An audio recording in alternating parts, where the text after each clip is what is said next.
बिस्मिल्लाहिर्रहमानिर्रहीम। अस्सलाम वालेकुम नाज़रीन, मैं तवक्कुल हुसैन हूँ और आप देख रहे हैं मेरा यूट्यूब चैनल। नाज़रीन, आज जिस मौजूद पे मैं आपसे बात करने वाला हूँ वो ये है कि जो पिछले दिनों दरिंदगी का वाक़या इस्लामाबाद में पेश आया था, ज़ाहिर जाफ़र और नूर मुकद्दम का, इसके मतलब मैं छोटी सी तफसील आपको बताऊँगा।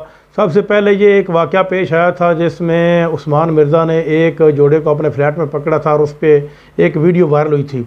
उस्मान मिर्ज़ा तो इंशाअल्लाह निशान इबरत बन चुका है, वो अब जेल में, और जेल में उसके साथ जो सलूक किया जा रहा है उसका मैंने पता कराया है, वो इंतहाई घिनौना उसके साथ ढीठ किस्म का सलूक हो रहा है और वो अपनी नस्लों को भी मना कर जाएगा आइंदा इस किस्म का काम करने के लिए।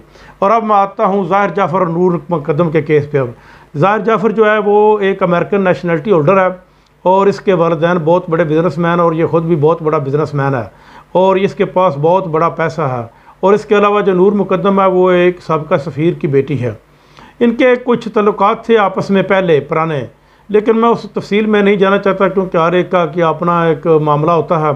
लेकिन जब तल्लुकात नूर मुकद्दम ने ख़त्म करने के लिए कहा तो इसने उसको घर बुलाया और बुलाकर उस पर इस बहुत ज़्यादा ही तशद्दुद किया। इस हद तक तशद्दुद किया कि उसने अपना एक खिड़की से छलांग नीचे लगा दी और बाहर निकलने की कोशिश की, हालांकि इसके गार्ड भी देख रहे थे और लोग भी देख रहे थे। जब वो तशद्दुद कर रहा था, कोई भी आदमी अगर पुलिस को इतला बर वक्त दे देता तो मेरा ख्याल है कि उसकी जान बच सकती थी आसानी के साथ। क्योंकि ये उन लोगों ने इतला क्यों ना दी, क्योंकि ये बासर लोग हैं, वो सब लोग डरते हैं कि कानून इतना मजबूत नहीं है कि लोगों की रखवाली कर सके। और इसके बाद जब वो रेंगती हुई बाहर निकलने की उसने कोशिश की तो उसने ऊपर से ये सीढ़ियों के रास्ते से नीचे आ गया और आकर इसने फिर दोबारा उसको घसीट कर अंदर कमरे में ले गया और इस पर बेतहाशा तशद्दुद किया और इस हद तक तशद्दुद किया कि उसको कत्ल कर दिया। कत्ल करने के बाद इस दरिंदा सिफ्त इंसान ने उसका सर तन से जुदा कर दिया। ये इतना कि खौफनाक वाक़या, हौलनाक वाक़या पेश आया कि सब लोग इससे डर गए और रोंगटे खड़े कर देने वाला वाक़या है। लेकिन ये ज़ाहिर जाफ़र भी पुलिस की हिरासत में और उसने इक़रार जुर्म भी कर लिया है और इसके अलावा इसके वालिदैन भी पुलिस की हिरासत में हैं, क्योंकि उस वक्त वालिदैन के साथ मुसलसल रब्ता हो रहा था। किसी आदमी ने इसको बार उनके वालिदैन को फ़ोन किया था कि आपका बेटा ये काम कर रहा है, लेकिन उन्होंने इसका रिस्पॉन्ड नहीं दिया। वो तो इस बुनियाद पर वो जेल में हैं पुलिस की हिरासत में। लेकिन उनके वालिदैन का ये मौक़िफ़ है कि हम तो नूर मुकद्दम के वालिदैन का साथ देंगे, हम इसका साथ कभी भी नहीं देंगे।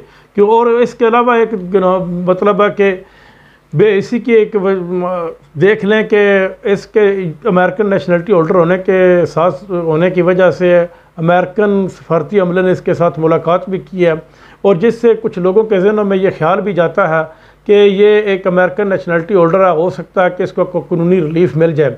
लेकिन लैंड तो पाकिस्तान की इस्तेमाल हुई है अपना जुर्म के लिए, उम्मीद की जा सकती है कि इसको किसी किस्म की कोई राहत नहीं मिलेगी और ना ही मिलनी चाहिए, क्योंकि चाहे जुर्म किसी भी मुल्क के बशिंदे ने किया हो, जिस मुल्क में जुर्म होता है उसको सज़ा ज़रूर मिलती है। और इसके मतलब वज़ीर-ए-आज़म हाउस से बड़ा सख्ती से हुक्म आया कि चाहे कोई जितना भी ताकतवर और ज़ोरावर हो उसको कानून के कटहरे में लाना चाहिए और उसको कानून की ज़िद में आना चाहिए। उम्मीद है कि इसको ये सज़ा मिलकर रहेगी, क्योंकि इसने ये बहुत ही घिनौना जुर्म किया है। मैं इसके साथ साथ आपको क्या पैगाम दूँ, मैं तो यही कहता हूँ कि ये पहले तो आपस में मिलते रहें, मुख्तलिफ पार्टी में जाते रहें, तो वालिदैन को तो पता था ना, दोनों के वालिदैन को, ज़ाहिर जाफ़र के वालिदैन को भी पता था, जबकि नूर मुकद्दम के वालिदैन को भी पता था। अगर पहले ही ये लोग अपने बच्चों को समझा लेते और इस किस्म की आज़ादी ना देते जो नहीं होनी चाहिए थी, तो फिर ये वाक़या पेश ना आता और नूर मुकद्दम की जान तो ना जाती कम अज़ कम।